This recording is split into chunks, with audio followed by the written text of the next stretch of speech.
אז שוב, תודה סביונה, באמת, על ההקדמה המרגשת ועל זה שהחזרת אותי ככה לא מעט שנים אחורה.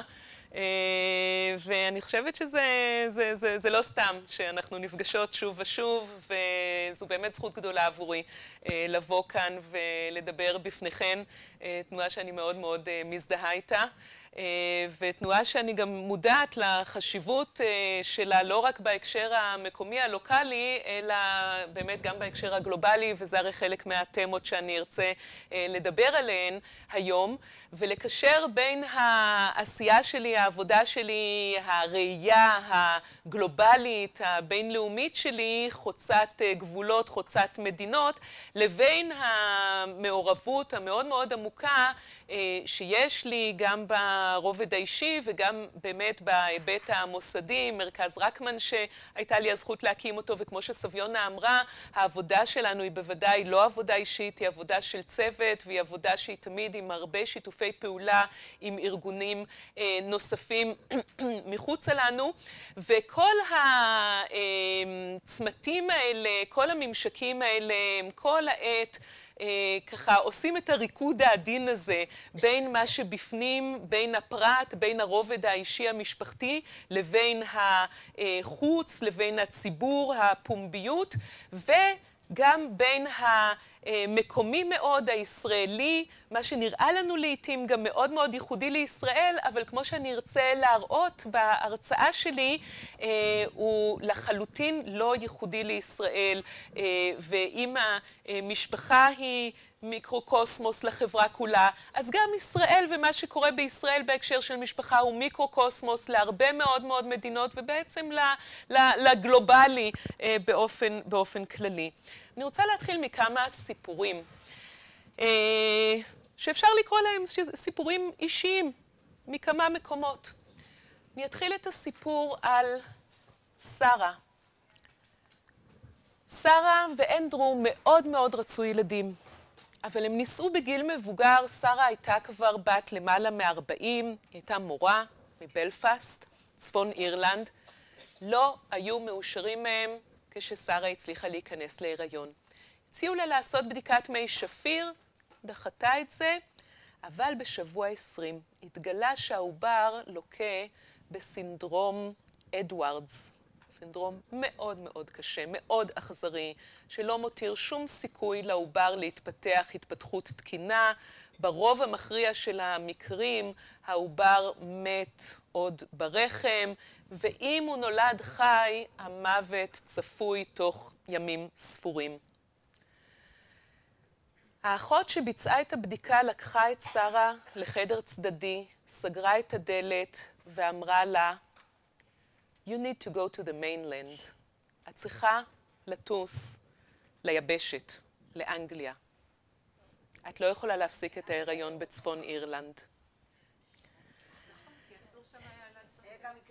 איסור הפלות מוחלט בצפון אירלנד, למעט מצבים שבהם המשך ההיריון מסכן את חייה של האישה, וזהו. הפסיקה פרשה את זה גם כמסכן את מצבה הנפשי של האישה, אבל שרה, למרות שהיא הייתה אישה כבר אחרי משבר נפשי קשה, לא הצליחה להשיג משום פסיכיאטר בצפון אירלנד אישור על כך שהמשך ההיריון בנסיבות האלה עלול להזיק מאוד מאוד לבריאותה הנפשית. לא היה אף אחד שיחתום על זה. שרה ובעלה התלבטו מאוד, השעון תקתק, היו רק עוד שבועיים שבהם עוד ניתן היה לבצע את הפסקת ההיריון הזו גם באנגליה, אבל הם ידעו שהם מסתכנים באישום פלילי. גם אנדרו וגם שרה עצמה. גם אם הם יבצעו את הפסקת ההיריון באנגליה, פרשנות מאוד קשה של החוק כפי שהיה אז, של המצב המשפטי כפי שהיה אז, היה עלול לחשוף אותם לאישום פלילי בצפון אירלנד, גם אחרי שביצעו הפסקת הריון באנגליה. שרה המשיכה לשאת את ההיריון. לאורך כל הדרך נאלצה להעמיד פנים, שאלו אותה, מה נשמע, איך מתקדם, איך היא מרגישה, בן או בת, כל השאלות הרגילות האלה, והיא כל העת יודעת מה בדיוק קורה, מה המצב, והיא לא יכולה לחשוף בפני אף אחד את האמת המרה הזאת, שום תמיכה, שום סיוע. בשבוע 36, העובר, סליחה, ליתר דיוק, העוברה אכן נפטרה. לקח עוד שבוע עד שהלידה הספונטנית התרחשה, לידה שקטה. שרה תיארה את זה בצורה שבאמת קשה היה לשמוע, קשה היה לשאת את התיאור הזה. אני שמעתי את שרה בדיוק לפני שנתיים, בספטמבר 2017, כאשר עמדתי בראש צוות חקירה מטעם הוועדה, ועדת סידו, ועדת האו"ם לביעור אפליה נגד נשים, שהסכימה לקבל את בקשתם של קבוצה שלמה של ארגוני נשים מצפון אירלנד ומאנגליה, אשר פנו בבקשה לוועדה שלנו, לוועדת סידו, והציגו שפע של חומרים מוצקים וקשים על המצב הזה של איסור ההפלות המוחלט בצפון אירלנד, וביקשו מהוועדה לבצע חקירה, באמצעות המנדט שיש לוועדה במקרים קשים כאלה, ולהכריע האם אנגליה, ליתר דיוק הממלכה המאוחדת, שהיא זו שאחראית על המתרחש בצפון אירלנד, כי צפון אירלנד מבחינת יחסי החוץ היא חלק מהממלכה המאוחדת, אז האם הממלכה המאוחדת מפרה את זכויותיהן של נשים באופן סיסטמטי ובאופן חמור, עד כדי שזה מצדיק את ההתערבות של הוועדה. כאמור, אני עמדתי בראש החקירה הזאת, היינו צוות של 4, 2 מומחים מהוועדה, אני והגבר היחיד שהיה אז בוועדה מפינלנד, ועוד 2 אנשי צוות, ופגשנו אנשי ממשל, את שרת המשפטים דאז של צפון אירלנד, נציגי מפלגות, ופגשנו נשים, פגשנו את הקורבנות. הסיפורים היו קשים מנשוא.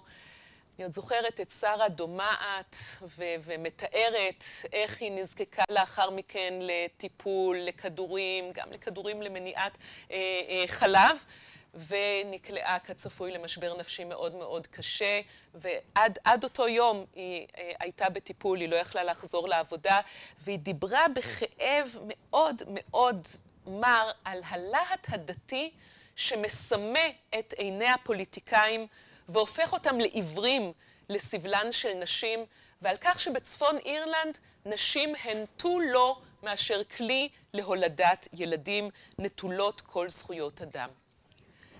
כפי שאתם רואים כאן, ב-26 מדינות בעולם הפלה עדיין אסורה באופן מוחלט, כמעט ללא חריגים, ואני רוצה לספר עכשיו על מנואלה מאל סלבדור, נערה צעירה שבדצמבר 2017 נדונה ל30 שנות מאסר על רצח. את מי היא רצחה? את העובר שאותו היא ילדה מת, מבלי שהיא תדע שהיא בהיריון. ההיריון היה כתוצאה מאונס. איש לא נתן את הדין על האונס, אבל כאשר מנואלה ילדה עובר מת בשירותים, היא לא ידעה שהיא בהיריון. היא נלקחה מיד לבית חולים, נאזקה למיטה, ואחר כך הוא עמדה לדין וקיבלה עונש של 30 שנות מאסר על רצח. הסיוט שלה באל סלבדור הוא לא שלה לבד. יש עוד כמה עשרות נשים באל סלבדור שברגע זה ממש מרצות עונשי מאסר על הפסקות הריון. רובן המוחלט על הפלות ספונטניות מכל מיני סיבות. גם הסיוט של מנואלה הובא בפנינו בפני ועדת סידו, ובסוף ההרצאה אני אעשה איזשהו closure על שני הסיפורים האלה.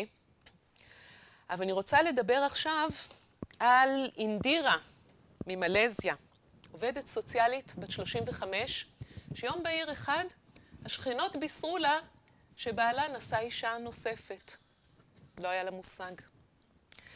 את האישור לשאת אישה נוספת הוא קיבל מבית הדין השרעי במלזיה, לפי החוק שתוקן שם 10 שנים קודם לכן, שהקל מאוד על האפשרות של בעלים לשאת נשים נוספות, בתנאי שהם מוכיחים שהנישואים השניים הם, במרכאות, הם הכרחיים. ואז אינדירה ניצבה בפני ברירה מאוד מאוד אכזרית. האם לתבוע את מזונות 3 הילדים שהיו להם, או לוותר על מזונות הילדים כדי שהיא תוכל לקבל את החלק שלה ברכוש המשותף. קצת אופטימיות, מוכר החלק שלה ברכוש המשותף, אבל לבעל יש זכות לחלק הרבה יותר גדול ברכוש המשותף, כיוון שיש לו עכשיו משפחה נוספת, והוא צריך לפרנס את המשפחה החדשה. זה החוק במלזיה. אינדירה, עובדת סוציאלית, אישה קצת יותר מועצמת, קצת יותר מודעת, פנתה באמצעות ארגוני נשים במלזיה, הגיעה עד לבית המשפט החוקתי של מלזיה בעתירה נגד בית הדין השרעי, ואם יש בינינו משפטניות אז הן מיד חושבות על ההצלבות ועל הקווים המקבילים למצב שלנו בישראל, עתירות לבג"ץ נגד בתי הדין הדתיים. במלזיה היא נדחתה. בית המשפט החוקתי במלזיה פסק שאין לו סמכות של ביקורת שיפוטית על פסיקות של בתי הדין השרעיים, וגם אינדירה הופיעה בפנינו לפני שנה בקיץ, לפני ועדת סידו, עם הסיפור שלה. ובואו נקפוץ עכשיו אלינו, לישראל. יפה, נישאה בשנת 98, צעירה, דתייה, מלאת תקוות ואופטימיות, ילדה 2 ילדים תוך 2, אבל בתום השנתיים האלה היא הבינה שהנישואים האלה לא יכולים להחזיק מעמד. האלימות הנפשית, האלימות הפיזית, האלימות הרגשית. היא עזבה את בעלה, זה היה כאמור בשנת 2000, הוא סירב לתת לה גט. 2 הוא גם נעלם לחלוטין, בלעה אותו האדמה, ב-2004 בערך גילו אותו באיזה חוות בודדים בנגב. היא הגיעה באמצעות מרכז רקמן עד לבית הדין הרבני הגדול, שחייב את בעלה לתת לה גט, ובשנת 2007 הוא נדון למאסר בגין סרבנות גט. 6 שנים הוא יושב במאסר, ואז הוא מודיע, אני מוכן לתת גט. קובעים דיון בבית הדין הרבני הגדול, הוא מגיע מהמאסר, מאיזושהי סיבה שלא ברורה עד היום, שירות בתי הסוהר התיר את האזיקים כאשר הוא ביקש ללכת לשירותים, וממש, ממש כאן, בלוק אחד מכאן. הוא קפץ מהחלון של השירותים בבית הדין הרבני הגדול, חיכה לו שם רכב, ומאז נעלמו עקבותיו, הוא הצליח לצאת מהארץ, למרות שהיה נגדו צו עיכוב יציאה. זה היה ב-2013. יפה עדיין נשואה. היא אישה דתייה, היא לא קושרת קשרים עם בני זוג אחרים, לא יהיו לה ילדים נוספים. גם לילי, עולה חדשה מארצות הברית, שנישאה בינואר 2010, עזבה את בעלה כעבור 2.5, סיבות מאוד מאוד דומות, הגישה תביעת גירושין, בעלה סירב לתת לה גט. ב-2016 בית הדין הרבני הגדול חייב אותו בגט, אבל לא הטיל עליו מאסר. חודשיים אחר כך הבעל נעלם, באמצעות דרכון מזויף. אבל הסיפור של לילי נגמר באופן יותר אופטימי, כי ממש לאחרונה בית הדין הרבני הגדול קיבל את הטיעון שאחד העדים של הקידושין היה בעצם פסול, ולכן הקידושין בטלים. לילי השתחררה מהנישואים, ולפני חודש היא נישאה שוב. הפעם היא חתמה על הסכם קדם נישואים, אולי עוד נגיע לדבר גם על הנושא הזה. המפה שכאן לפניכן היא מפה של כל העולם, כשהאזורים באדום מאוד מאוד כהה, או אולי בבורדו, הם האזורים שבהם דיני המשפחה הם מאוד מאוד מאוד מפלים נגד נשים, והירוק הבהיר ביניים, ככל שהצבע נעשה יותר בהיר לכיוון הירוק, הדינים יותר שוויוניים. הירוק הממש ממש חזק אלה מדינות בודדות בעולם, וכמו שאתם רואים, חלק ניכר ממדינות אירופה, קנדה, ואפילו לא ארצות הברית אלא קנדה, ואוסטרליה וניו זילנד הן המדינות שבהן דיני המשפחה הם שוויוניים לחלוטין, לפחות ברמה הפורמלית. אנחנו נדבר אחר כך על המספרים של כמה נשים בעולם חיות תחת המשטרים המאוד מאוד נוקשים, מפלים, פוגעניים, בלתי שוויוניים לחלוטין כלפי נשים בתחום של דיני משפחה. וכאן התרומה שלנו, של מדינת ישראל, על סרבנות הגט. אנחנו נקדיש לך חלק לא מבוטל מההרצאה. אבל אני רוצה לשאול, מה משותף לחמש אנשים האלה שאת הסיפורים שלהם הבאתי כאן?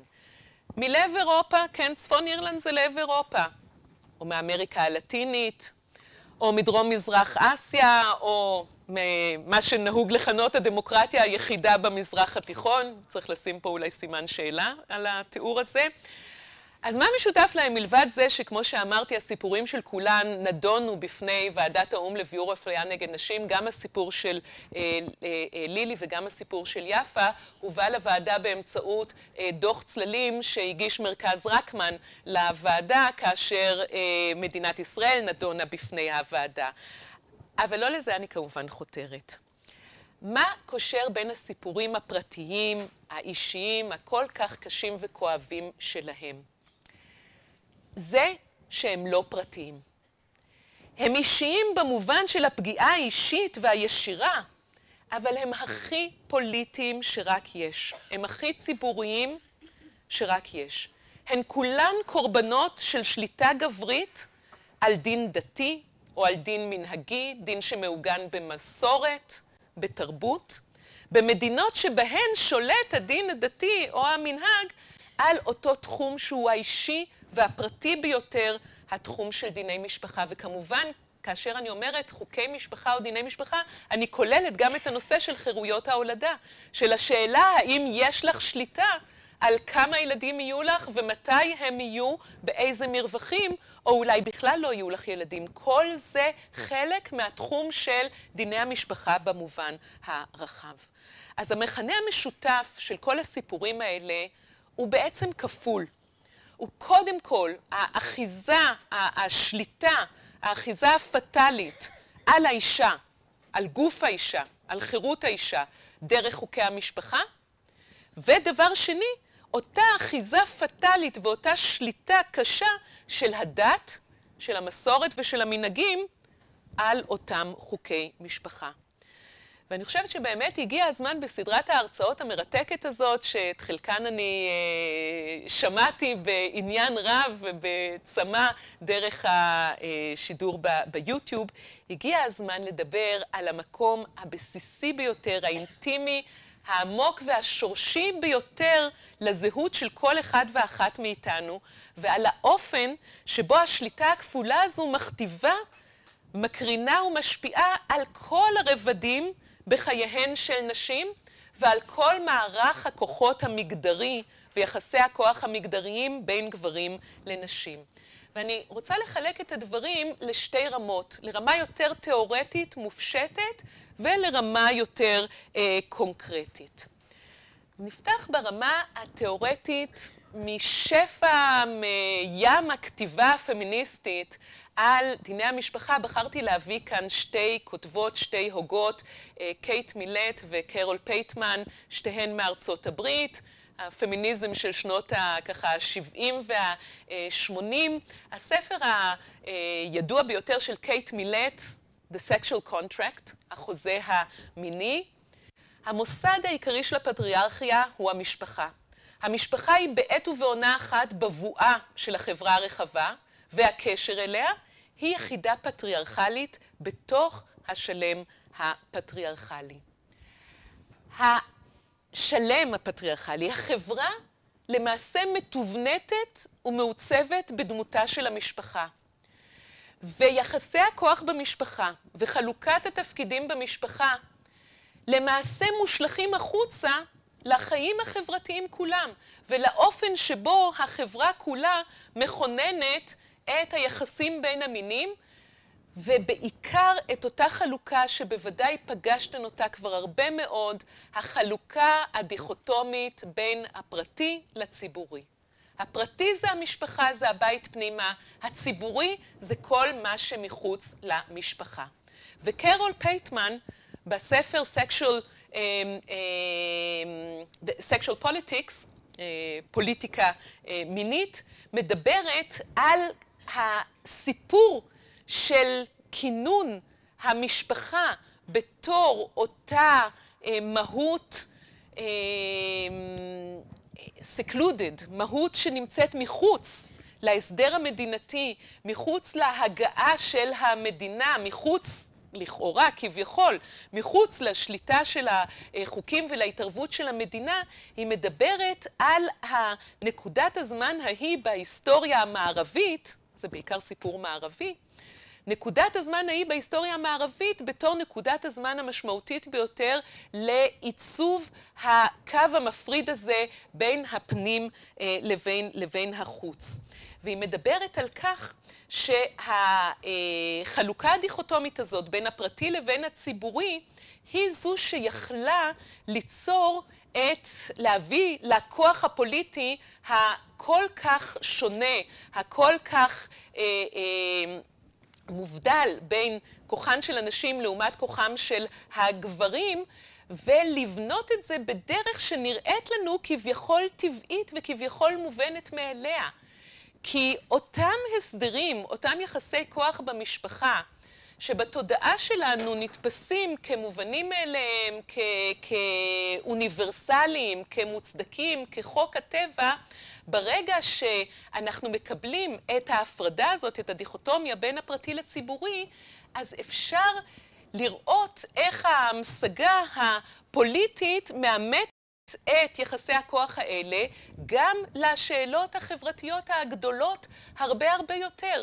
ובואו רגע נזכר בכל מיני דימויים שיש לנו מהספרות או מהקולנוע על התקופה המעצבת ההיסטורית המשמעותית שאנחנו מדברות עליה, תקופה של ראשית המהפכה התעשייתית. זאת הייתה בעצם נקודת הזמן שבה נוצרה הדיכוטומיה הזאת בין המשפחה לבין הספירה הציבורית. נקודת הזמן שבה החל תהליך התיעוש, תהליך האיור, מתחילים להיווצר כל אותם מנגנונים של תעשייה קלה או תעשייה כבדה, בתי החרושת שמתחילים להיבנות מחוץ למרכזים העירוניים ומושכים אליהם את העובדים, שהם כולם גברים, שעוזבים בעצם את המשפחות שלהם ומוצאים את עצמם באותו עולם תעשייתי קר, אכזר, מנוכר, שמתנהל על בסיס של חישובי רווח והפסד, של כסף, של כוח, של שליטה. תזכרו בסרט של צ'פלין, זמנים מודרניים, עם האדם הקטן הזה, הבורג הקטן במערכת הזאת של כל הגלגלי השיניים האלה שמניעים ושמסובבים אותו. זה בעצם הדימוי של האדם בעולם החיצוני, בחוץ, בספירה החיצונית. ומול הספירה החיצונית הזאת מתחילה להתעצב דמותה של המשפחה כקונטרה, כניגוד. אז אם העולם החיצוני הוא קר, אכזר, מנוכר, אז המשפחה היא המפלט, היא המקום החם, היא המקום של הנתינה, היא המקום של האלטרואיזם מול החישובים של האגואיזם ושל הרווח והפסד. Haven in a heartless world, ביתו של אדם מבצרו או מפלטו, כל הפתגמים האלה, כל הביטויים האלה, המקור שלהם הוא באותה נקודת הזמן של התפתחות המהפכה התעשייתית. וככל שהחוץ הופך להיות יותר ויותר קשה, אנחנו בעצם פוגשות פה את המיתוס של המשפחה שיוצר, הנקודה האחרונה פה בשקף, שיוצר את הספירות הנפרדות. הדיכוטומיה הזאת, ההבחנה, ההבדלה, החיץ בין הפרטי לציבורי נוצר שם. ואם הפרטי באמת צריך לספק את כל אותם צרכים מהוויים שהאדם זקוק להם, מי בעצם נשארת? מי נמצאת שם בספירה הפרטית? נמצאת שם האישה. ואם קודם לכן, עד למהפכה התעשייתית, גם האיש וגם האישה היו שותפים, אולי לא באופנים שווים, אבל בצורה פשטנית אפשר לומר שנשאו חלק שכם אל שכם גם בפרודקשן, בייצור, וגם בריפרודקשן, בהולדה, ביצירת הדורות הבאים. המהפכה התעשייתית גרמה לכך שהפרודקשן הוצא החוצה מהמשפחה אל הספירה הציבורית, אל החוץ, ומה נותר בתוך המשפחה? רק הריפרודקשן, רק תפקידי ההולדה, הרבייה של אנשים. אפרופו מה ששרה מצפון אירלנד דיברה עליו, שהנשים בצפון אירלנד הן רק כלי להולדת נשים, אפשר למתוח קו ישר בין מה שאני מתארת עכשיו בצורה ככה מאוד מאוד שטחית ופשטנית, בנקודת הזמן של ראשית המאה ה-19, אל ראשית המאה ה-21 בצפון אירלנד. קו ישר, בלי שום הפרעות באמצע. עכשיו, המשפחה, מכיוון שהיא מחוץ לעולם החיצוני, לעולם הציבורי, אז היא כביכול מחוץ ליכולת של ההתערבות של המדינה. המדינה כאילו מושכת את ידיה והיא לא מתערבת במה שקורה בתוך המשפחה, ואני אקפוץ קצת קדימה כי אני רואה שהזמן, השעון מתחיל לתקתק. אני רוצה רגע לדבר על אותה אידיאולוגיה של אי התערבות במשפחה, שהיא כמובן אבסורד והיא פרדוקס. מצד אחד אומרים לנו, המשפחה היא מחוץ להישג ידה של המדינה, והליברליזם ששולט במערב ובמודרנה מדבר על כך שהחוקים והאמנה החברתית תופסים את היחסים הבין אישיים רק כל עוד הם מתנהלים בספירה הציבורית, ולכן כל מה שנמצא מחוץ לספירה הציבורית הוא לא פוליטי, ולכן הוא לא ראוי או לא בנוי להתערבותה של המדינה. אבל בזה שהמדינה לא מתערבת, היא למעשה מקנה את הכוח העצום ללא מיצרים למי ששולט במשפחה, למי ששולט באותה ספירה ביתית. ולכן אנחנו צריכות להמתין עד עמוק לתוך שנות ה-70 של המאה ה-20, עד שמתחילים לחוקק חוקים של מניעת אלימות במשפחה. ולכן כל אותה מורשת של המשפחה הפטריארכלית במשפט המקובל, המשפט האנגלו-אמריקאי, ממשיך להכתיב וממשיך להקרין וממשיך לעצב את יחסי הכוח במשפחה גם לימינו אנו. אז שימו לב, באנגליה רק בשנת 1992 נחקק איסור פלילי על בעל לאנוס את אשתו. במילים אחרות, עד שנת 92, אישה נשואה באנגליה הייתה למעשה חייבת להיעתר לדרישות למין מצד בעלה בכל רגע. ואם הוא כפה עליה את יחסי המין, זה לא היה נחשב לאונס. כי בעל אף פעם לא יכול לאנוס את אשתו. כי שירותי ההולדה שלה ושירותי המין שלה קנויים לו ונתונים לו באופן בלעדי, באופן מוחלט. אני אעזוב את מורשת המשפט הפטריארכלי ואני אעבור לדבר על ביטויי הפטריארכיה במשפט העברי ובדיני המשפחה בישראל כיום. ואני אעשה פה את זה עכשיו ככה באמת על קצה המזלג, למרות שזה כמובן נושא לקורס שנתי בדיני משפחה.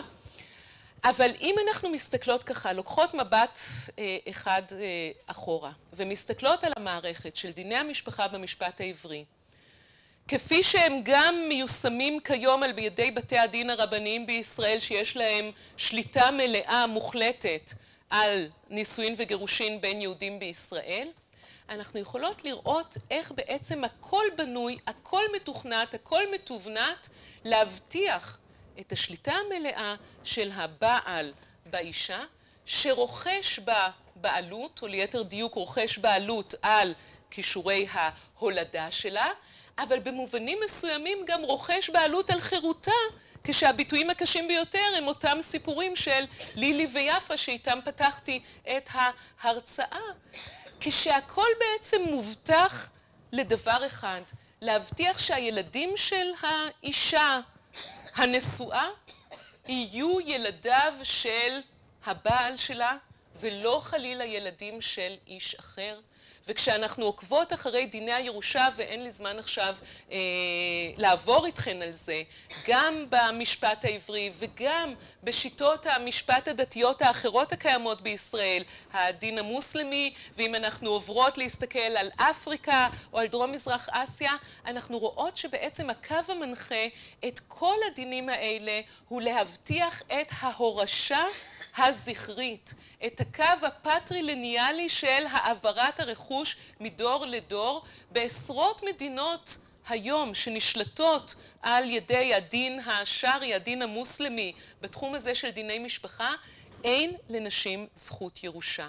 בישראל, למרבה השמחה, בזכות המנדט הבריטי שהתנה את הותרת הסמכות, סמכות השיפוט והדין לבתי הדין הרבניים בישראל, כאשר אנגליה קיבלה את המנדט על פלסטינה ארץ ישראל, רק בזכות השלטון הבריטי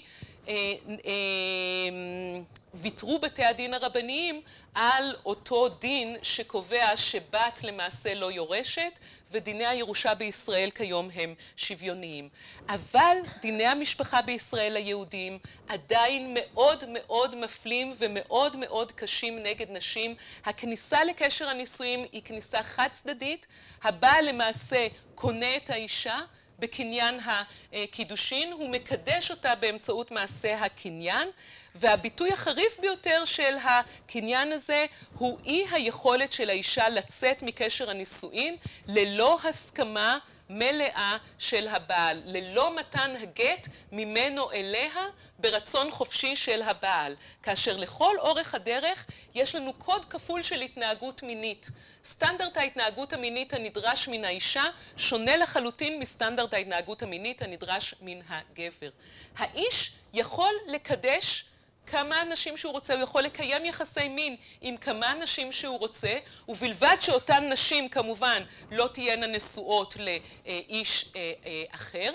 הוא יכול להוליד ילדים מנשים אחרות, ולא יהיה שום פסול ושום פגם בילדים האלה שיוליד האיש הנשוי, אבל אישה שמקיימת, אישה נשואה שנתונה לאיש אחד, שמקיימת יחסים עם איש אחר, עוברת בכך על האיסור החמור ביותר מדאורייתא, איסור שמן התורה העונש עליו הוא מוות בידי אדם או כרת בידי שמיים, וילדים שנולדים כתוצאה מקשר מיני אסור כזה הם ממזרים.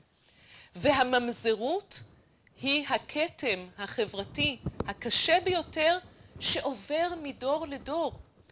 ואין לכם מושג כמה פעמים שמעתי מנשים חילוניות לחלוטין את המשפט הזה של אני לא אביא לעולם ילד עם כתם של ממזרות. אני לא אכניס במודע ילד, ילדה שלי, לסיטואציה כזאת שבישראל הם לא יכולים להתחתן. ונכון, אני חילונית, אבל אולי הילד שלי או הילדה שלי ירצו לחזור בתשובה. אולי הנכדים שלי, כמו שאמרתי, זה הרי עובר מדור לדור. האיום הזה בממזרות הוא קלף שליטה, הוא כלי שאי אפשר להפריז בעוצמתו, שהמערכת המשפטית בישראל באמצעות ההלכה, באמצעות השליטה שהיא נתנה להלכה ולבתי הדין הרבניים, מקנה לגברים על הנשים. ואני רק אביא נתון אחד מסקר שערכנו לפני מספר שנים באמצעות מכון גיאוקרטוגרפיה לסקרים, שבמסגרתו אנחנו שאלנו 500 נשים יהודיות בנות 25 שנה ומעלה, נשים שעברו באיזשהו שלב בחייהן הליך גירושין, שאלנו אותן על הסיטואציה הזאת של סרבנות גט. שליש דיווחו על כך שבמהלך הגירושין הן היו נתונות במצב של מסורבות גט, או שבעליהן איימו עליהם שאם הם לא יסכימו לאלף בית ג' לוותר על מזונות הילדים, לוותר על החלק בדירה, לשלם אפילו כסף, אם הם לא יסכימו לכל התנאים האלה, אז שישכחו מזה, גט לא יהיה כאן. וככל שאנשים היו יותר דתיות ופחות משכילות, השיעור של אנשים שהעידו על כך שהיו מסורבות גט או שאיימו עליהם בסרבנות גט עלה לכל אישה שנייה. כל אישה דתייה שנייה או חרדית שנייה בישראל שעברה גירושין הייתה נתונה בסיטואציה הזאת של סרבנות גט. וההתפתחות החריפה ביותר שרק ממחישה לנו את הציניות של השימוש בכוח האדיר שהמדינה נותנת לבתי הדין הרבניים בישראל, הוא התופעה הזאת שאני מכנה נשק יום הדין. מה זה נשק יום הדין?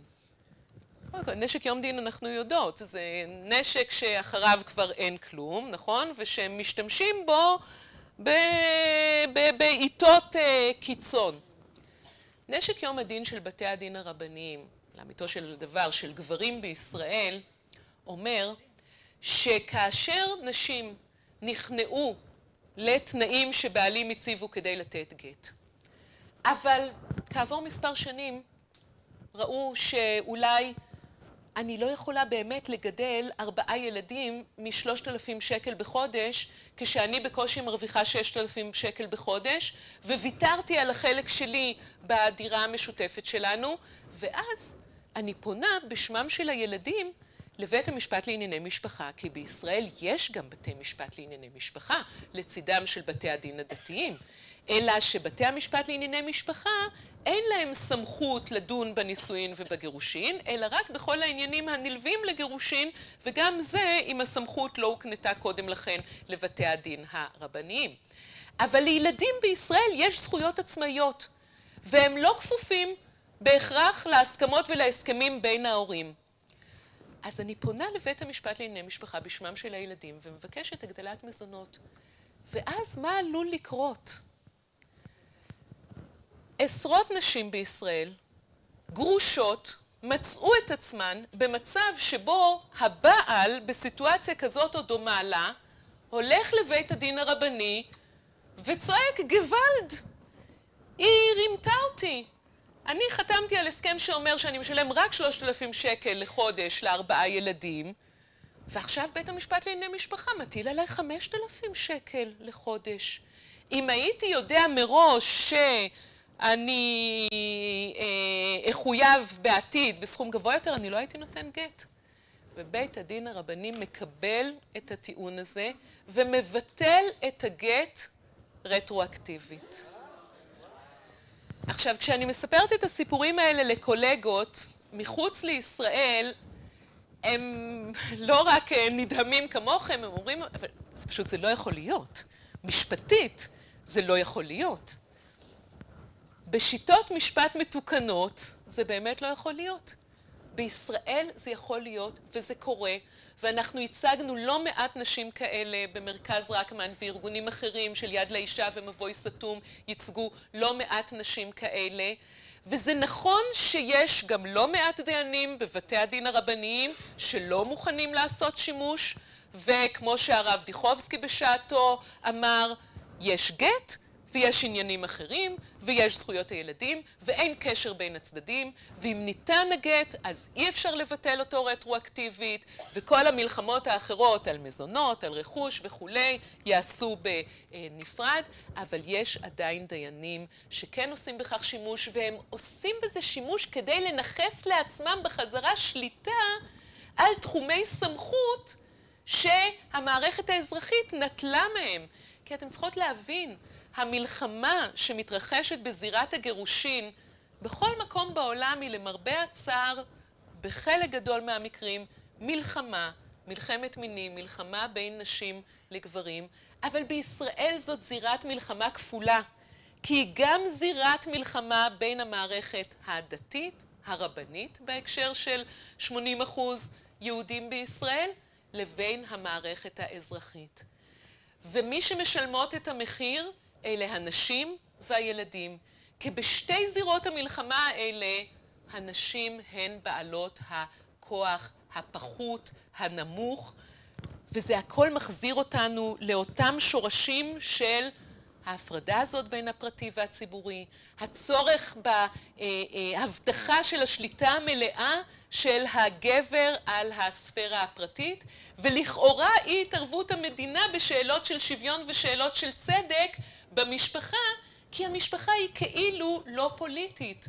אבל אני חושבת שברגע שאנחנו עברנו ממש על קצה המזלג וראינו את הדינים האלה שבעצם מכתיבים את מערך היחסים במשפחה, אז אנחנו יכולים להגיד, זה הכל חוץ מאשר לא פוליטי. זה הכי הכי פוליטי שרק יש.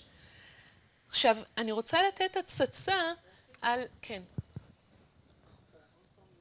באמת? אוקיי. טוב, אז אני אדלג על הנושא של חלוקת זמן במשפחה. אני חושבת שבהרצאה של דפנה האקר קצת דיברתם על זה, ואני כן אחזור אז לאותה ועדה, ועדת האו"ם לביעור אפליה נגד נשים, שיש לה את המנדט מטעם ה-187 מדינות שחתומות על האמנה לביעור אפליה נגד נשים, המנדט לפקח על כיצד האמנה הזו מיושמת בכל אותן 187 מדינות. אחת לכמה שנים כל אחת מהמדינות מגיעה בפני ועדת המומחיות של האמנה הזו, ועדת סידו, ולפני כן היא מוסרת מידע על כל תחומי החיים של נשים באותה מדינה, חיים ציבוריים, מצב בריאותי, שאלה של אלימות נגד נשים, חינוך, כלכלה וכמובן משפחה. גם תחום המשפחה נמצא תחת חסותה של אותה ועדה לביעור אפליה נגד נשים, על אף שכמעט 40 מדינות שחתומות על האמנה הזו הסתייגו מהמחויבות לשוויון במשפחה. בכל אמנות זכויות האדם של האו"ם, הסעיף הזה של שוויון במשפחה באמנת סידו הוא הסעיף שיש לו הכי הרבה הסתייגויות. וכמובן שאתם יכולים לשאול את עצמכם שאלה למה, על מה זה מעיד, מה זה אומר?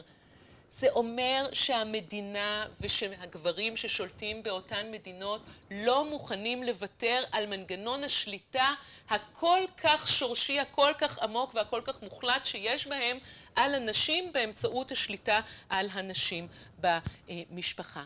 ומה הוועדה יכולה לעשות? הוועדה יכולה להעיר הערות. לא הרבה יותר מזה.